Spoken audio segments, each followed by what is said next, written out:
La casa rodante olía a podredumbre y a promesas rotas. Josie lo supo antes de firmar el papel. Lo supo en el momento en que el propietario deslizó la llave sobre la mesa sin mirarla a los ojos. Así es como la gente desvía la mirada de las cosas por las que se avergüenza de aceptar dinero.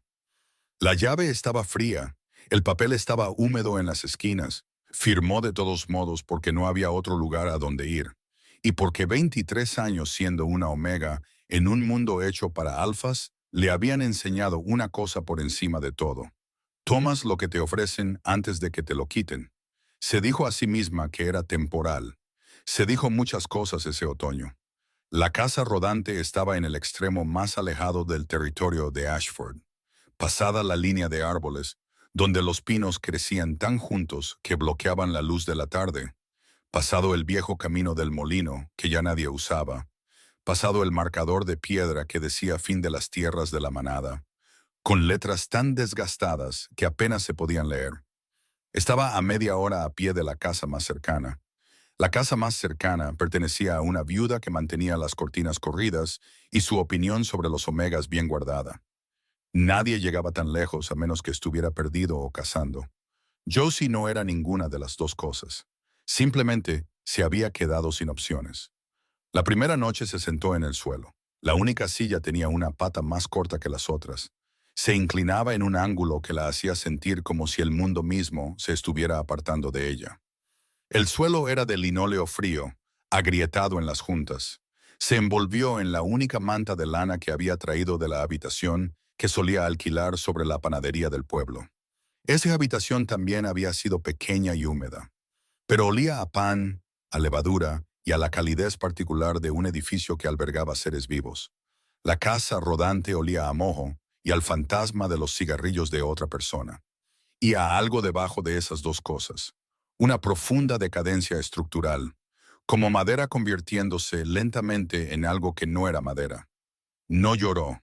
Había llorado hacía 3 meses, cuando el consejo de la manada de Ashford la despojó formalmente del último vestigio del patrimonio de su madre. Había llorado hacía 2 meses, cuando la apelación fue rechazada sin una audiencia.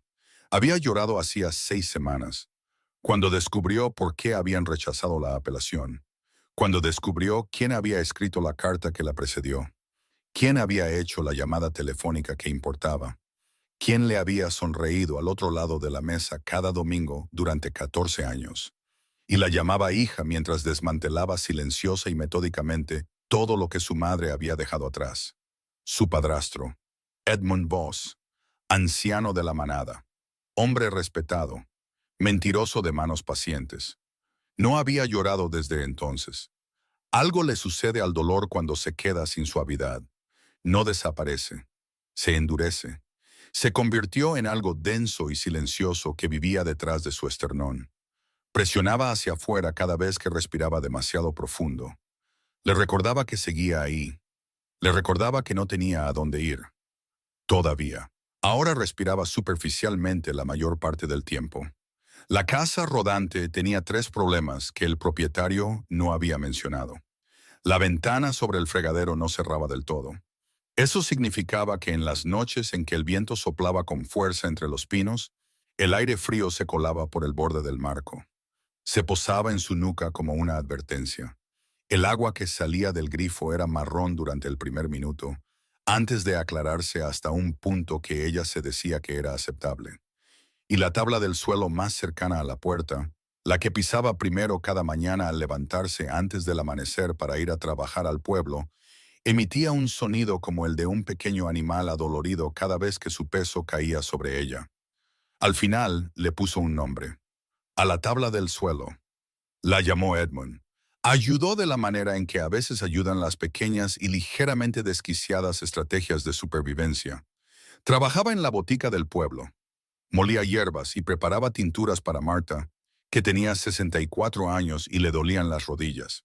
Y había contratado a Josie porque, como dijo claramente el día de la entrevista, eres una omega y no intentarás impresionarme. Y eso es exactamente lo que necesito. No fue un cumplido. Josie se lo tomó como tal de todos modos. Le pagaban con monedas y ocasionalmente con suministros sobrantes.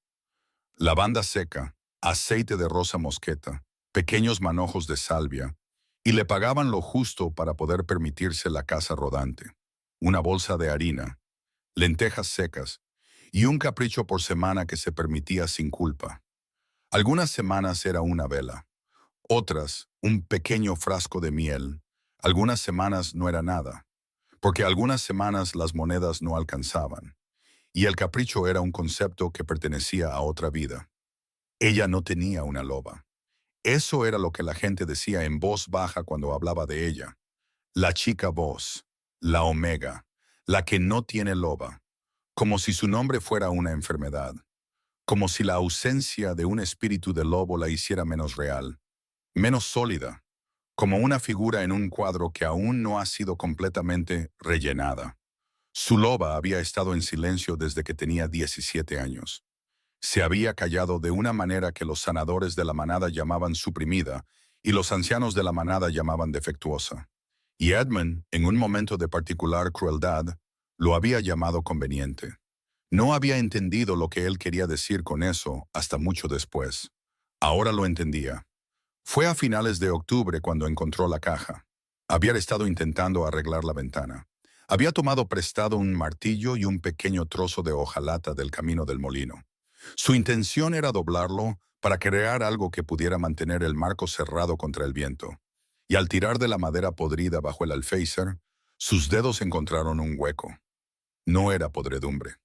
Era un hueco deliberado, sellado con un trozo de madera ajustada que había sido cortada, colocada y escondida con cuidado por alguien que había vivido aquí antes que ella y quería guardar algo.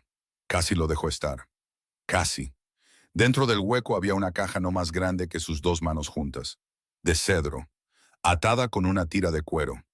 Dentro de la caja, una carta doblada, un pequeño frasco con tapón de algo oscuro y una flor prensada tan vieja que se había vuelto traslúcida, del color del pergamino antiguo, con la forma de algo que no pudo nombrar de inmediato.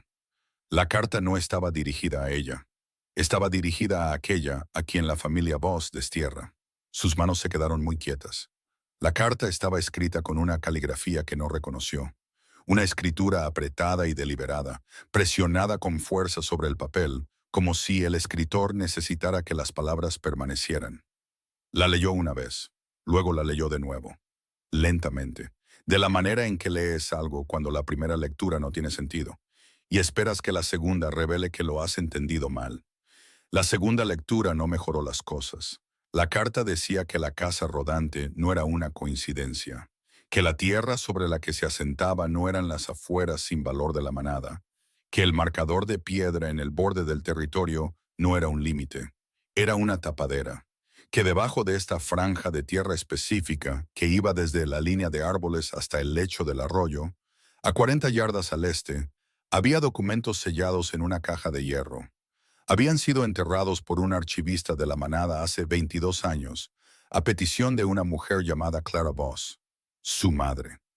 La carta decía que Clara sabía lo que era Edmund antes de casarse con él, y se había casado con él de todos modos, porque creía que podía ser más astuta que él, que se había equivocado, que antes de morir, y la carta usaba la palabra antes con un peso que hizo que la visión de Josie se nublara en los bordes. Ella había escondido la prueba de lo que Edmund había hecho, lo que había robado. No solo el patrimonio, no solo el dinero, algo más antiguo que ambos. La carta terminaba con 6 palabras. Tu loba no se ha ido, él se la llevó. El frasco se deslizó de los dedos de Josie, cayó al suelo y no se rompió. Rodó lentamente hasta detenerse contra la pata inclinada de la silla. La flor prensada permaneció en su palma. La miró durante mucho tiempo. Afuera, el viento se movió entre los pinos con una violencia repentina, y el marco de la ventana emitió su queja habitual.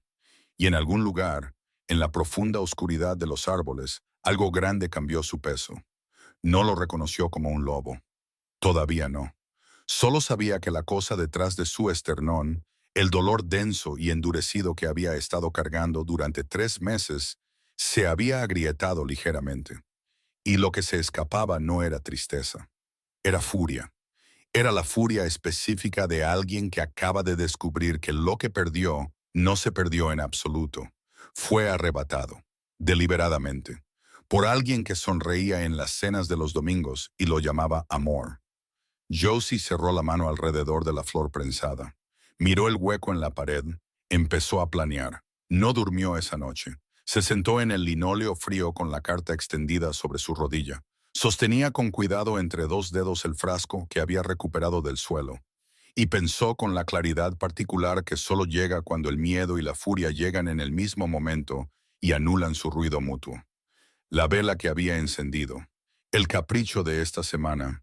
Cera de abejas, del tipo que ardía de forma limpia y duradera. Creaba un círculo de luz ámbar que terminaba bruscamente en los bordes de la habitación. Y más allá de ese círculo, la casa rodante era todo sombras y el sonido del viento, y el gemido ocasional de la tabla del suelo al asentarse. Leyó la carta una tercera vez, y una cuarta. La caligrafía la inquietaba de una manera específica que no pudo nombrar de inmediato. No era la letra de su madre. Conocía la caligrafía de su madre como conocía el olor del agua de lavanda que Clara guardaba en su tocador, como conocía el sonido de la risa particular de su madre, baja y repentina y un poco sorprendida de sí misma, como si la alegría todavía la tomara por sorpresa, incluso después de años de práctica. Esta era la letra de otra persona, alguien que había escrito con urgencia, pero también con cuidado, como si supiera que la carta podría necesitar sobrevivir mucho tiempo en una pared hueca. Alguien que había conocido a su madre, alguien que sabía lo que Edmund estaba haciendo y no había podido detenerlo, pero había hecho esto, escondido esto, dejado esto como la única intervención a su alcance. Pensó en quién podría ser esa persona. Pensó en Nora. Nora había sido la compañera más cercana de su madre, no una sirvienta, nunca eso, sino algo más antiguo y complicado. Una mujer que había llegado a la casa antes de que Josie naciera y que había desaparecido 3 semanas después de la muerte de Clara, sin ninguna explicación ni dejar rastro. Edmund había dicho que la habían despedido. Edmund había dicho muchísimas cosas. Josie dejó la carta y recogió el frasco. El líquido del interior era oscuro, no negro, sino de un marrón rojizo profundo, como algo que una vez fue más brillante y había envejecido hasta volverse así. Lo destapó con cuidado y lo acercó lo suficiente para olerlo sin beber. Resina de pino, hierro, algo floral por debajo, verde y ligeramente amargo. Y debajo de todo eso, algo para lo que no tenía nombre. Algo que se movía dentro de su nariz como un sonido justo por debajo del umbral de audición. Su loba se agitó. Fue tan débil que casi se convenció de que lo había imaginado. Un cambio, una presión. Algo que había estado quieto durante 6 años se movía en la oscuridad de su pecho, como un durmiente que se da la vuelta sin despertar. Tapó el frasco de inmediato, con las manos no del todo firmes, y lo dejó en el suelo a su lado, como si fuera algo que necesitara ser respetado antes de volver a tocarlo. Tu loba no se ha ido. Él se la llevó. Había pasado 6 años creyéndose rota. 6 años viendo a otras omegas moverse por el mundo con sus lobos presentes y disponibles. Esa cálida conciencia animal sentada junto a la suya, como un segundo latido del corazón. Carraspea. 6 años de sanadores de la manada con sus rostros compasivos y sus informes cuidadosamente redactados, que siempre llegaban al mismo destino por rutas ligeramente diferentes. No hay nada que hacer. Algunas omegas simplemente no manifiestan. No es algo inaudito. Debería ajustar sus expectativas. Edmund había estado en la habitación en 3 de esas consultas. Le había sostenido la mano y parecía apenado. Pensó en eso ahora. Su mano sobre la de ella, su expresión de dolor ensayado, y la cosa detrás de su esternón presionaba tan fuerte contra sus costillas que tuvo que levantarse y caminar hacia la ventana solo para tener algo que hacer con esa energía. Afuera, los pinos se movían. El viento se había calmado en un soplo constante y decidido que significaba que la noche había encontrado su ritmo. La luna no estaba del todo llena. Faltaban 3 días, supuso. La luz que arrojaba a través de las nubes era plateada y un poco reacia. Presionó la palma de su mano contra el cristal frío y observó la línea de árboles. La gran forma que había notado antes había desaparecido, o se había movido a algún lugar que no podía ver. Por la mañana fue a ver a Marta. No por las hierbas, ni por las tinturas o el inventario, ni por el pedido de manzanilla seca que llevaba 2 semanas de retraso del proveedor del valle. Fue a ver a Marta porque Marta tenía 64 años y había vivido en el territorio de Ashford toda su vida. Tenía opiniones que se guardaba mayormente para sí misma y una memoria que funcionaba, como dijo una vez, como un libro de contabilidad. Nada entra que no se quede. Josie llegó antes de que abriera la tienda, llamó a la puerta lateral y la dejaron entrar con la mirada particular que Marta reservaba para las personas que llegaban temprano con rostros preocupados. Le mostró la carta. Marta la leyó de pie en la mesa de trabajo, sus rodillas doloridas aparentemente olvidadas. Una mano descansaba sobre la superficie de madera marcada como si necesitara la estabilidad. La leyó una vez, rápidamente, y luego la dejó y miró a Josie con una expresión que no era de sorpresa. «Tú sabías», dijo Josie. «Sabía algo». Marta se giró para poner la tetera en el gancho sobre el pequeño fuego. «No los detalles, no lo suficiente como para ser útil. Tu madre vino a verme una vez, aproximadamente un mes antes de morir. Quería una preparación específica, algo para la claridad de pensamiento, para una persona cuyo pensamiento se había vuelto lento. Hizo una pausa. En ese momento pensé que se refería a sí misma. La enfermedad a veces hace eso, nubla la mente. Le di lo que me pidió. No se refería a sí misma. No. La voz de Marta era plana y cuidadosa. No creo que lo hiciera. La tetera empezó a silbar. Afuera, el pueblo despertaba. Josie podía oír al aprendiz de herrero encendiendo los fuelles a 2 calles de distancia. El sonido de las ruedas de los carros sobre los adoquines, alguien gritando desde un tejado. Los sonidos ordinarios de una mañana que no sabía que estaba junto a algo terrible. Los documentos que menciona la carta, dijo Josie, los que están enterrados en la tierra. Oí rumores hace años de que el antiguo archivista, Pell se llamaba, Harmon Pell, había hecho algo extraoficial antes de dejar el territorio. Se mudó al este, murió hace unos 8 años. Si enterró algo, nadie lo encontró, nadie que lo dijera, al menos. Necesito encontrarlo antes que Edmund. Edmund no lo sabe, lo sabrá. Bloqueó mi apelación en 3 días. Tiene a alguien en el consejo vigilando los registros de la botica. Lo sé porque el sanador que revisó mi caso de supresión la primavera pasada tuvo acceso a tus registros de suministros y no hay otra razón para eso. Vio cómo cambiaba la expresión de Marta. Algo se tensaba en las comisuras de la boca de la anciana. Me ha estado vigilando. No porque sea una amenaza, sino porque quiere asegurarse de que siga siendo manejable. Pero si se entera del hueco en la pared, actuará primero. Marta se sentó pesadamente. Sí, ese es Edmund. Necesito 2 cosas. Josie dejó la taza. Necesito saber si queda alguien leal a mi madre, no al nombre Voss, a ella. Y necesito saber sobre la tierra, la propiedad real, porque si esos documentos dicen lo que creo que dicen, no se trataría solo del patrimonio. Marta se quedó en silencio por un momento.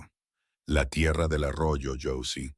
Si el marcador del límite es falso, si la línea del territorio se trazó incorrectamente o deliberadamente incorrectamente, la tierra en la que se encuentra tu casa rodante no es territorio de la manada de Ashford en absoluto. Levantó la vista. Es tierra fronteriza no reclamada, lo que significa que cae bajo la jurisdicción del Alto Trono. El Alto Trono. Josie se quedó muy quieta. El Alto Trono no era un lugar en el que la mayoría de la gente de Ashford tuviera motivos para pensar. No era local, no era pequeño. El Alto Trono era la autoridad por encima de los consejos de la manada, por encima de los ancianos del territorio, por encima de toda la estructura de gobierno regional en la que Edmund Voss había pasado 20 años infiltrándose. El Alto Trono era el dominio del Rey Alfa. Si la tierra es tierra fronteriza, dijo Josie lentamente, entonces el reclamo de Edmund sobre el patrimonio de mi madre, que estaba ligado a la tierra, es nulo. Más que nulo, sería una apropiación fraudulenta de bienes dentro de un territorio que queda fuera de la jurisdicción de Ashford. La voz de Marta era muy baja, lo que significa que el consejo que lo aprobó no tenía autoridad para aprobarlo. Lo que significa que cada decisión que han tomado sobre ti en los últimos 3 años es ilegítima. La palabra salió de la boca de Josie como algo que había estado conteniendo bajo el agua y que finalmente rompía la superficie. Todo. Ninguna de las dos habló por un momento. El fuego crepitaba. Los fuelles del herrero continuaban su trabajo. La mañana ordinaria seguía siendo ordinaria fuera de la ventana, ajena a todo. Tendrías que llevarlo directamente al alto trono, dijo Marta. No a través del consejo, no a través de ningún canal que Edmund pueda alcanzar directamente. Lo sé. El rey Alfa no recibe peticiones de omegas sin una manada con buena reputación. Eso también lo sé. Marta la miró durante un largo momento. Vas a acabar en esa tierra esta noche. Sí. Otra pausa. Marta buscó debajo de la mesa de trabajo y sacó una pequeña lámpara de aceite y una pala de mango corto que no tenía nada que hacer en una botica. Puso ambas cosas en el mostrador sin hacer comentarios. Llévate la lámpara, dijo ella. La pala es mejor que cualquier cosa que tengas. Josie miró a la anciana, sus rodillas doloridas, su memoria del libro de contabilidad, su opinión sobre las omegas que nunca había sido lástima, y sintió que algo se aflojaba en su pecho, breve e inesperado, un pequeño deshielo privado. ¿Por qué me ayudas? Marta tomó su propia taza.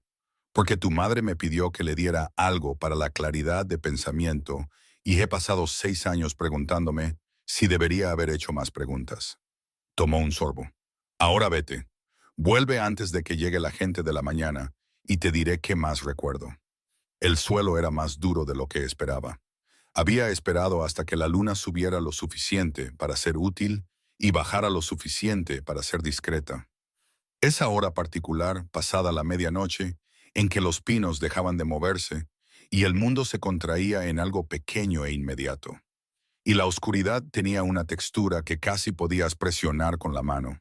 Se había puesto sus capas más gruesas, se había atado bien las botas y había regresado a la casa rodante con la lámpara de aceite cerrada hasta dejar solo un fino hilo de luz. La pala sobre su hombro, la carta doblada dentro de su abrigo, contra sus costillas, donde podía sentirla con cada respiración. El lecho del arroyo estaba a 40 yardas al este de la casa rodante. Lo había recorrido antes, lo había seguido en las tardes tranquilas cuando el trabajo terminaba, y el silencio de la tierra bordeada de pinos era del tipo que limpiaba en lugar de oprimir. Sabía dónde se curvaba, dónde las raíces de un viejo fresno emergían de la orilla, dónde el agua corría lo suficientemente poco profunda como para cruzarla con botas sin mojarse. Conocía esta tierra como se conoce un lugar en el que has estado solo, es decir, íntimamente y con sentimientos complicados. Empezó a cavar cerca del marcador de piedra. El primer pie era de arcilla pesada y fría y salía en trozos reacios.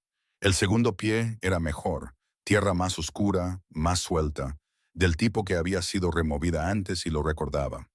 Encontró la caja de hierro a poco menos de 2 pies de profundidad. Su pala la golpeó con un sonido que no era piedra ni raíz, un informe metálico y plano que hizo que un cuervo se elevara del pino más cercano en una repentina furia negra de alas. Se quedó quieta. Escuchó. Nada se movió en la línea de árboles. Dejó la pala a un lado y usó sus manos para lo último, limpiando la tierra de los bordes de la caja hasta que pudo meter los dedos bajo el borde y tirar. Salió con la resistencia particular de algo que ha estado bajo tierra el tiempo suficiente como para formarse una opinión sobre quedarse allí. Dentro, un bulto envuelto en tela encerada, seco a pesar de todo, atado con un cordón que una vez fue rojo y ahora era del color del óxido viejo. No lo abrió allí, cubrió el agujero, reemplazó la tierra lo mejor que pudo y llevó el bulto de vuelta a la casa rodante con la lámpara aún cerrada. Se movía en la oscuridad por memoria y por la fría certeza de alguien que acaba de cambiar la forma de su propio futuro. Dentro, a la luz de las velas, desenvolvió la tela encerada con manos firmes, de la manera en que las manos están firmes cuando la firmeza es una decisión en lugar de un estado natural. Los documentos eran 7 en total. 3 estaban escritos en la escritura formal de los archivos de la manada. Estudios de tierras, mediciones de límites, el tipo de lenguaje oficial denso que existía para no ser ambiguo. 2 eran cartas con la letra de su madre.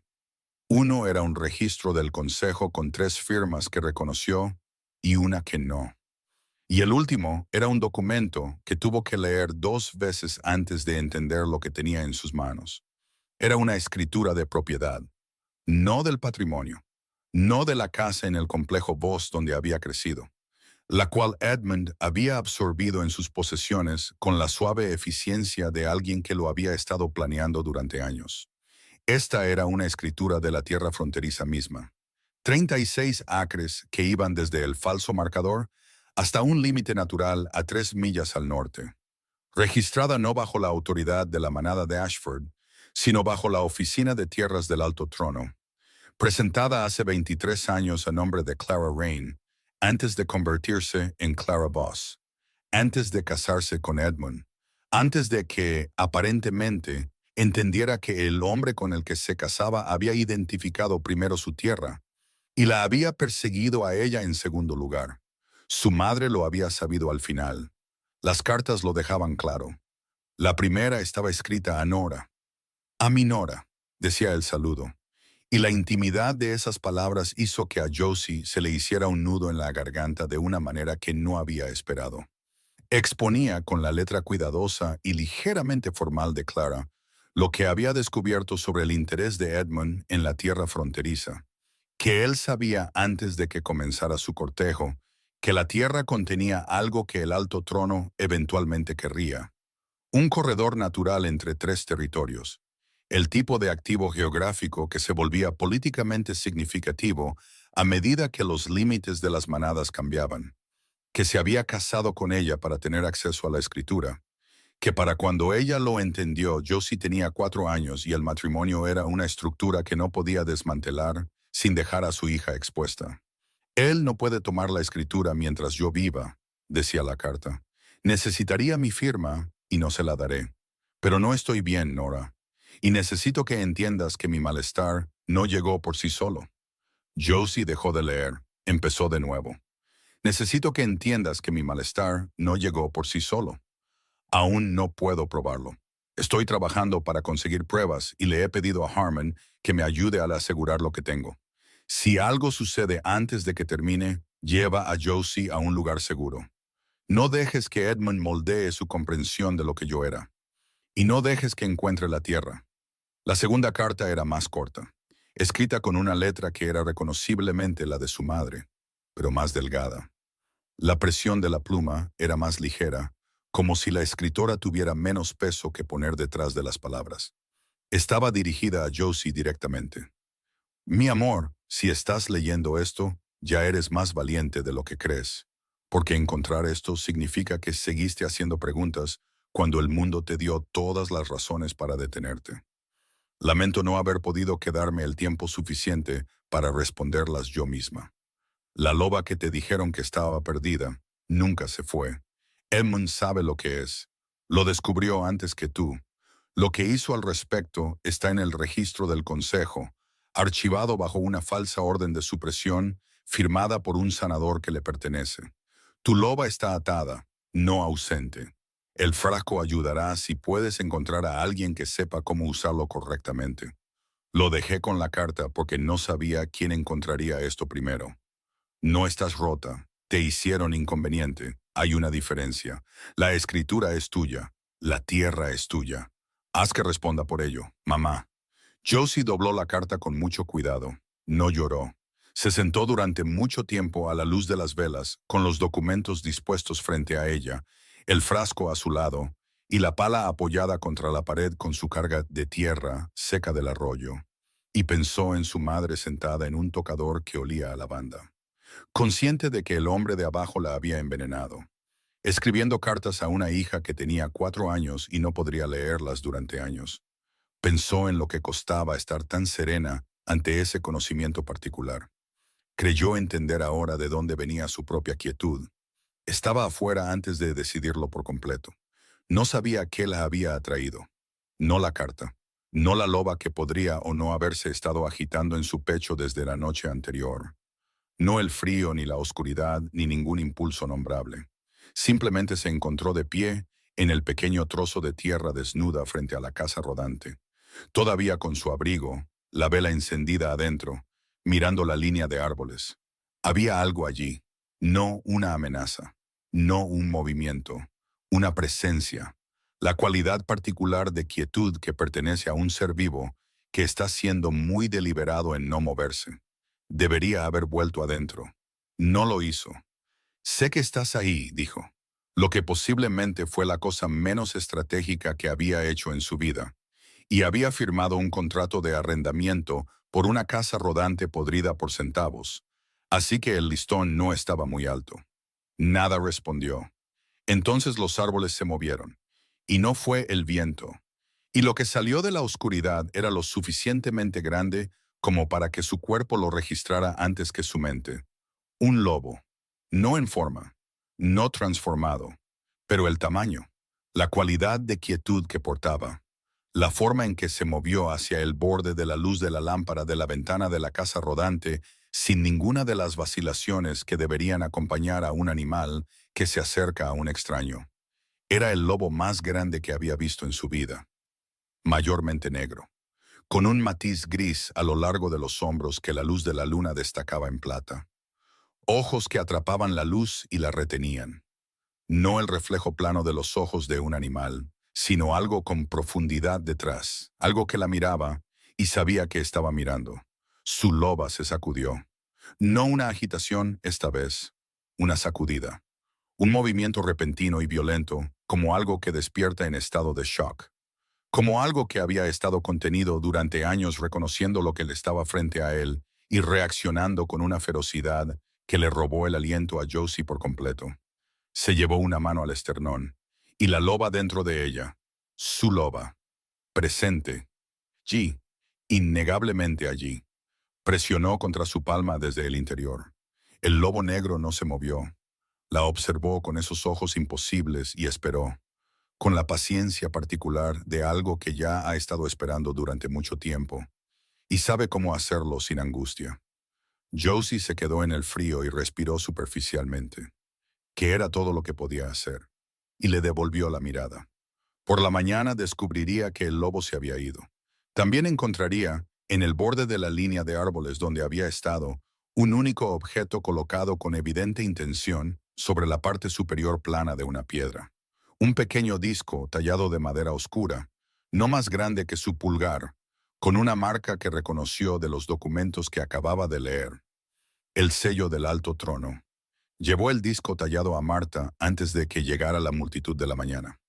Lo puso en la mesa de trabajo sin preámbulos y observó cómo el rostro de la anciana hacía algo complicado, una secuencia de expresiones que pasaban por el reconocimiento, el cálculo y un tipo particular de alarma controlada que Marta llevaba como otras personas llevan gafas de leer, funcionalmente y sin disculpas.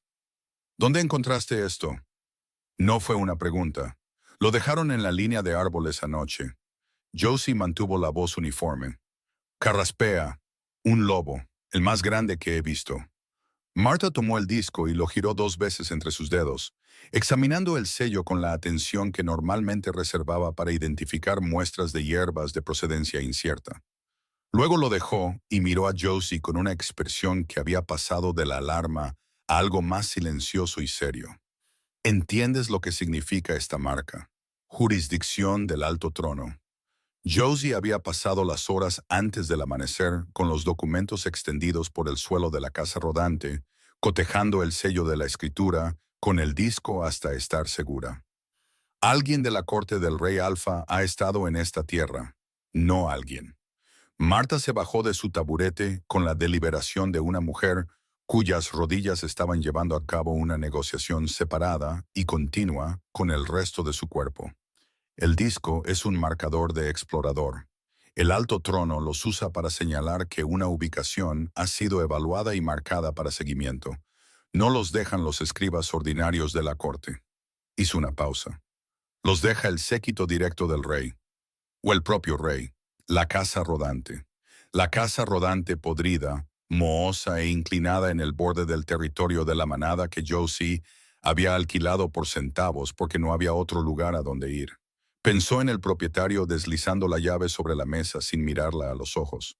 ¿Cuánto tiempo ha estado alguien vigilando esa tierra?, dijo ella. No lo sé, pero sospecho.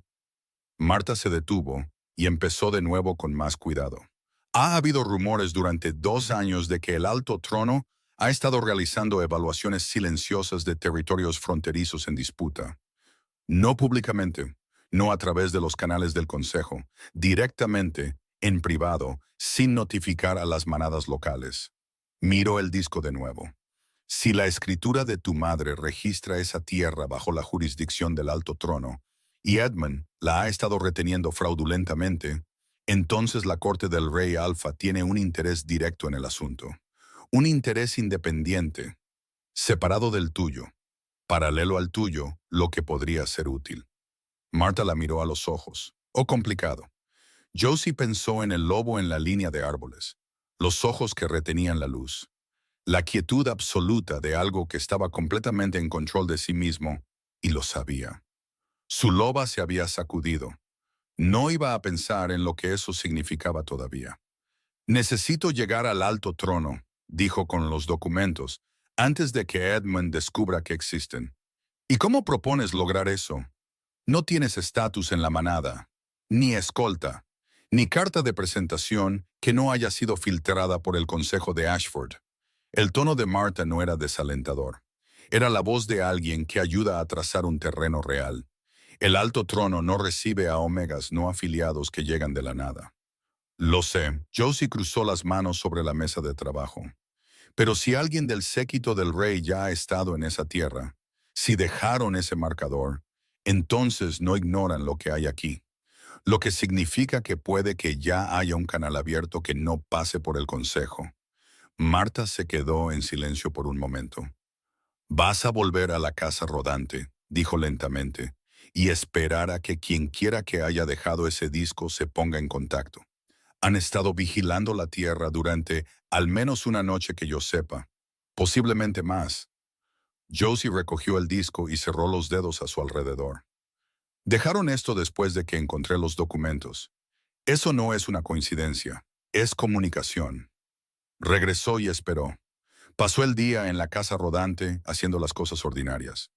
Remendó un desgarro en su segunda falda de lana, reorganizó la pequeña colección de suministros en el estante sobre el fregadero, hirvió agua para las lentejas que había estado racionando durante la semana. Mantuvo los documentos envueltos en la tela encerada y metidos dentro de su abrigo, como si Edmund pudiera materializarse a través de las paredes podridas en cualquier momento, lo cual era irracional y también parecía completamente razonable, dado todo lo que ahora sabía sobre él. Su loba se movió durante el día en pequeños pulsos intermitentes, no la presencia completa de un espíritu del lobo manifiesto, no el segundo latido cálido y constante que había visto a otros lobos llevar a lo largo de sus vidas, pero algo, una señal, un sistema reiniciándose después de años de silencio forzado. Era incómodo de la manera específica en que la sensación regresa a una extremidad entumecida, agudo y desorientador, y prueba de que algo se estaba restaurando. No abrió el frasco. No estaba lista para abrir el frasco sin saber más sobre lo que contenía. Llamaron a la puerta al anochecer. 3 golpes precisos, no vacilantes, no exigentes. El golpe de alguien que estaba seguro de tener la puerta correcta y le estaba dando al ocupante la cortesía de un momento de advertencia antes de proceder. Josie cruzó hacia la puerta, la abrió y miró al hombre que estaba de pie en la luz menguante fuera de su casa rodante. Era alto, ancho de hombros, con el tipo de densidad que no provenía de la apariencia sino del uso real. Un cuerpo que había llevado peso y se había movido rápido, y había hecho ambas cosas durante el tiempo suficiente como para que simplemente se hubiera convertido en su forma.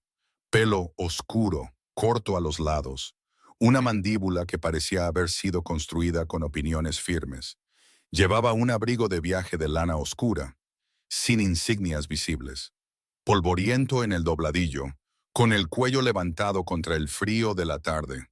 No sostenía nada en sus manos. Sus manos estaban a los costados, abiertas, lo cual notó porque era deliberado. Un hombre que entendía que las manos abiertas comunicaban algo específico a alguien que tenía motivos para tener miedo. No era lo que ella esperaba.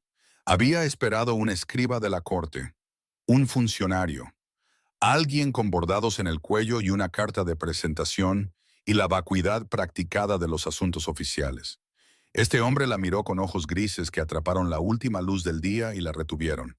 Y algo en la calidad de su atención, carraspea, completa, sin prisas, específica, hizo que su loba se quedara muy quieta en su pecho, de la misma manera que la aguja de una brújula se aquieta cuando encuentra el norte verdadero.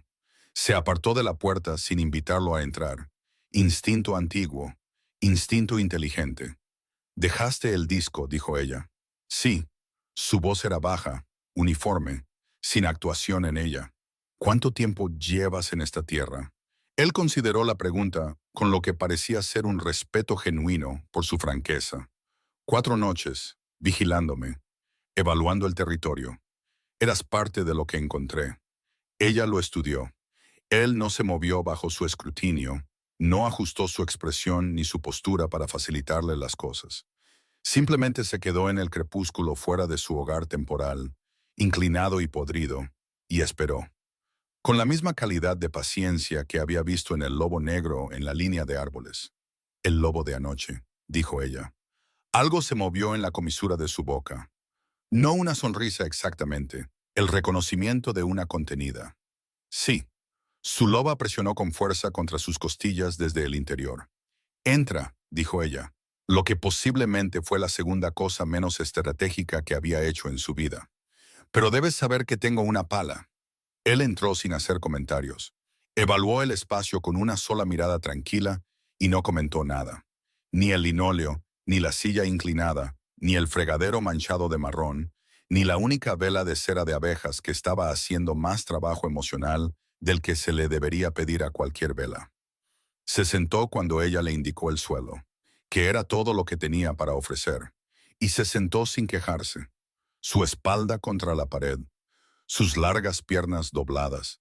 Parecía perfectamente sereno, de una manera que debería haber sido absurda dadas las circunstancias, y de alguna manera no lo era. Ella permaneció de pie. Le mostró los documentos.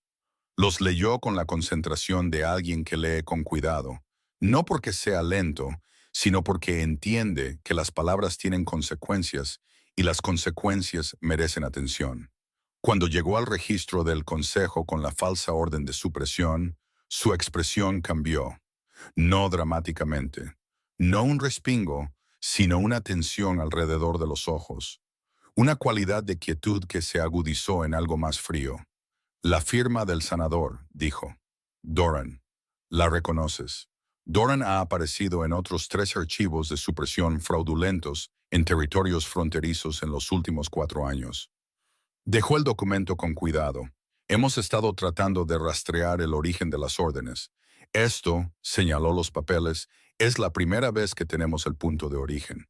Edmund Voss», dijo el nombre como se dice una ubicación en un mapa, neutral, preciso, marcándolo para una futura navegación. Anciano de la manada, territorio de Ashford, con conexiones con al menos 2 miembros del consejo a nivel regional y un asesor designado en la oficina de tierras del Alto Trono. Josie sintió que algo frío la recorría. «Tiene a alguien dentro del Alto Trono». Tenía. Retiramos al asesor hace 6 semanas.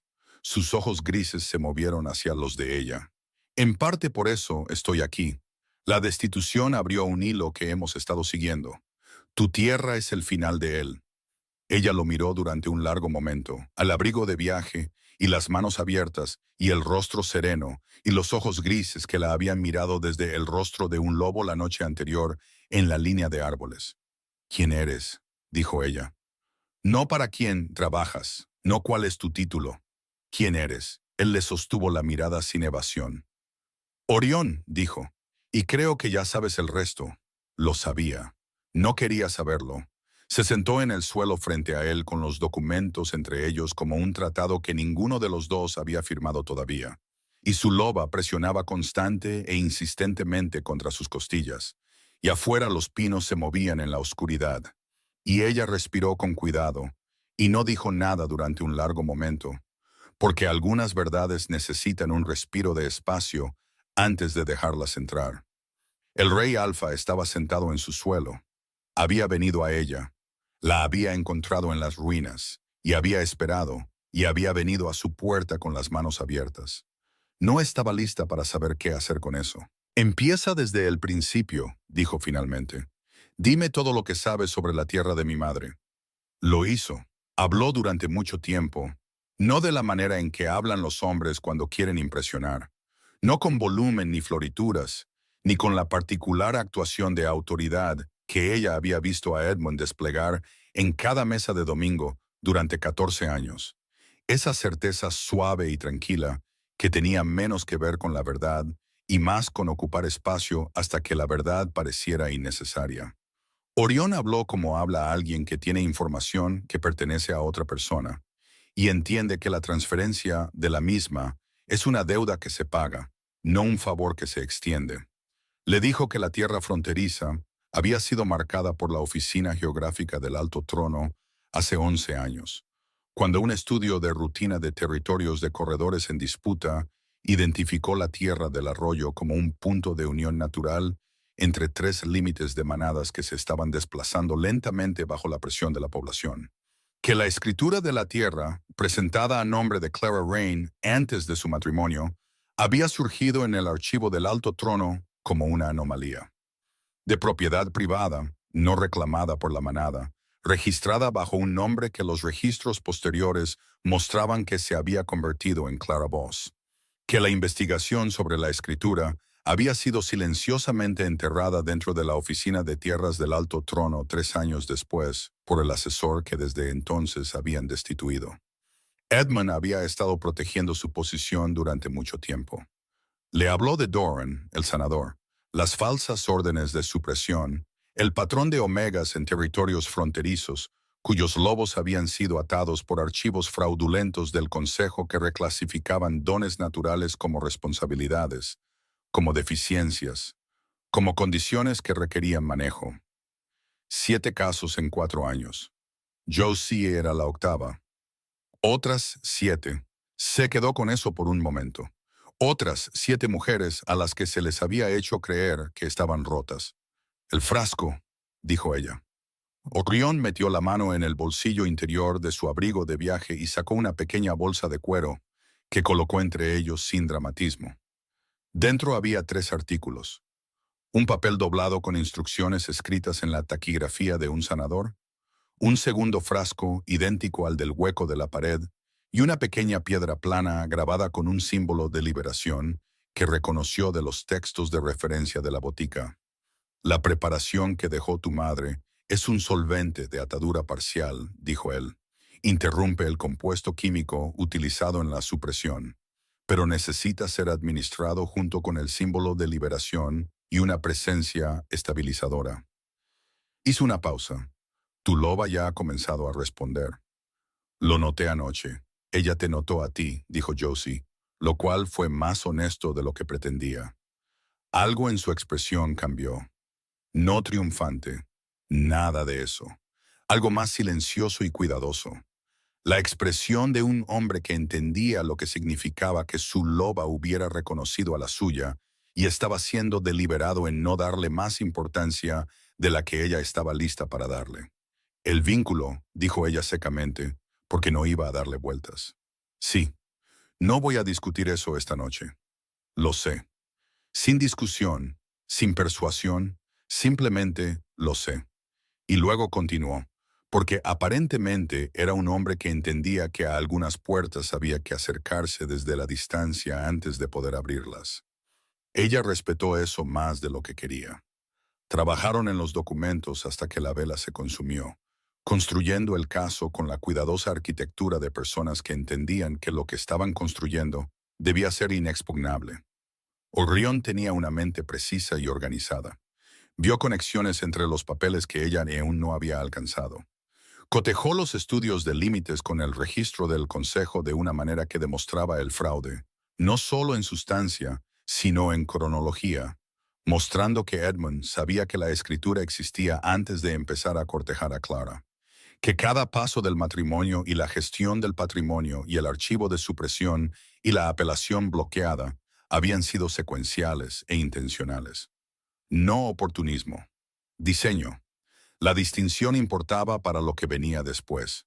El alto trono puede convocar un tribunal de tierras de emergencia, dijo Orión. Dada la participación de un asesor a nivel de la Corte en la supresión de pruebas, tengo motivos para retirar el caso por completo de la jurisdicción del Consejo de Ashford. Edmund no puede bloquear ni retrasar un tribunal del alto trono. Sabrá que se avecina. Sí, lo que significa que nos movemos rápidamente. Sus ojos grises eran firmes. Puedo emitir una citación formal en 2 días.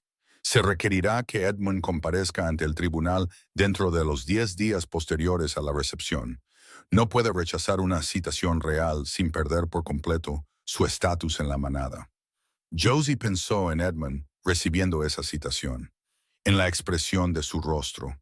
Ese rostro que había visto interpretar dolor y preocupación y calidez paternal durante años, actuando ahora frente a algo que no podía encantar para salirse con la suya. Pensó en su madre escribiendo cartas con una mano debilitada. «Hay algo más», dijo ella. Había estado pensando en ello desde que leyó la segunda carta de Clara. Lo había estado considerando todo el día como una piedra que no estaba segura de querer levantar. «Nora», dijo, «la compañera de mi madre, desapareció después del funeral». Edmund dijo que la habían despedido. Miró a Orión a los ojos. «No creo que la despidieran». Una pausa, deliberada, y eso le dijo algo. «Encontramos a una mujer que coincide con esa descripción hace 18 meses», dijo él con cuidado, «en un asentamiento de trabajo en la frontera oriental. Asentamientos que albergan a personas que Edmund Voss ha colocado allí a través de archivos de vagancia fraudulentos durante la última década». Le sostuvo la mirada.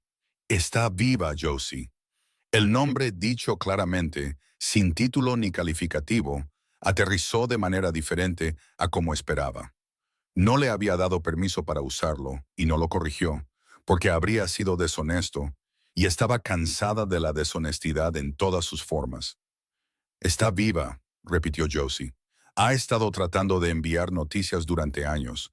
Todos los canales estaban bloqueados. Su voz era uniforme, pero no fría. La calidez controlada de alguien que entendía que estaba entregando algo enorme y lo sostenía con cuidado. Cuando destituimos al asesor, encontramos un archivo. Su nombre estaba en él». Josie presionó ambas manos contra el suelo de linóleo. Respiró. Nora estaba viva. Nora, que había sabido, que había ayudado a su madre a esconder los documentos, que había desaparecido y a quien Josie había llorado en silencio y con culpa como otra pérdida en una lista de pérdidas que se había vuelto tan larga que había dejado de contar. La habían puesto en un lugar donde Edmund podía mantenerla en silencio. «Sácala», dijo Josie, antes del tribunal. «La quiero allí, ya está arreglado». Lo dijo simplemente, sin hacer una actuación de ello. Se hizo porque tenía que hacerse, y él lo había hecho, y eso era todo. Lo miró a la luz baja de las velas.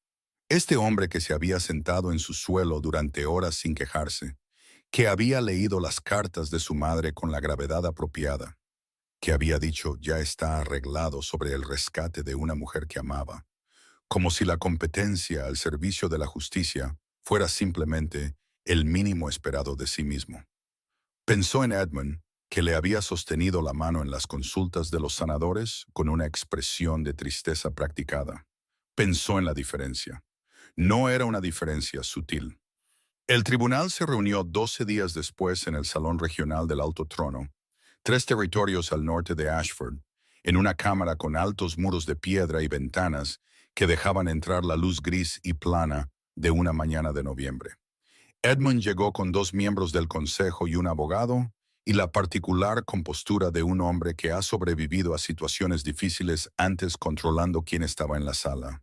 Miró a Josie al otro lado de la sala y su expresión hizo algo que nunca le había visto hacer antes, un parpadeo, rápidamente suprimido, de genuina incertidumbre porque ella no estaba sola, porque estaba de pie junto a un hombre cuya presencia en la sala cambiaba la arquitectura de cada cálculo de poder que Edmund había hecho jamás. Porque Nora estaba allí. Nora, que estaba más delgada de lo que Josie recordaba y tenía canas en el pelo que no estaban allí antes, se paró a 1 metro a la izquierda de Josie, con la postura particular de una mujer que ha estado esperando 18 meses para decir algo y lo ha organizado cuidadosamente. Cuando sus ojos encontraron los de Josie, algo se movió en su rostro: reconocimiento, alivio, carraspea, dolor, amor, todo a la vez, sin disimulo. Y Josie cruzó la distancia entre ellas sin importarle quién estaba mirando, y la abrazó breve y ferozmente, de la manera en que abrazas a alguien cuando el hecho de su existencia ha sido una pregunta durante demasiado tiempo. Guardé la copia, dijo Nora en voz baja contra su cabello. La carta que tu madre me escribió. La guardé todo el tiempo. Lo sé, dijo Josie. Sé que lo hiciste. El tribunal duró 3 días. Se presentaron los documentos. Nora testificó.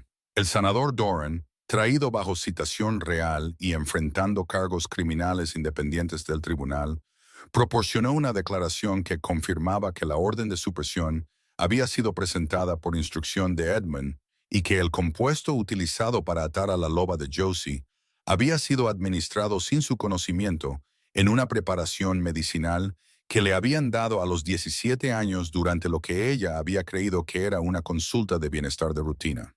El abogado de Edmund argumentó objeciones de procedimiento durante todo el primer día. El segundo día se presentó la evidencia del estudio de límites. El tercero, los 3 jueces presidentes del tribunal emitieron sus conclusiones en el lenguaje plano y preciso de personas que habían estado haciendo esto durante mucho tiempo y no tenían paciencia para la ambigüedad. La tierra era de Josie. El patrimonio era de Josie. Se confirmó la apropiación fraudulenta. Edmund Voss fue despojado de su estatus de anciano de la manada, destituido de todos los cargos del consejo y puesto bajo custodia del alto trono a la espera de procedimientos penales relacionados con los archivos de supresión, los falsos cargos de vagancia contra Nora y la administración de un compuesto de atadura sin consentimiento. Los 2 miembros del consejo que habían firmado la apelación bloqueada fueron censurados y suspendidos. No fue un pronunciamiento dramático. Fue un veredicto leído en voz alta, en una cámara de piedra, en una mañana gris de noviembre, y fue suficiente. Josie se puso de pie y lo escuchó, y sintió que la cosa detrás de su esternón, el dolor denso y endurecido que había estado cargando desde el otoño, el peso comprimido de 3 meses de supervivencia, se liberaba en una exhalación larga y lenta que sintió hasta en sus manos. Su loba se levantó en el mismo momento, completa, finalmente, una presencia cálida y luminosa que se asentó junto a su propia conciencia, como una puerta que se abre a una habitación que siempre había estado allí. Y se llevó una mano al esternón y sintió que la loba presionaba de vuelta.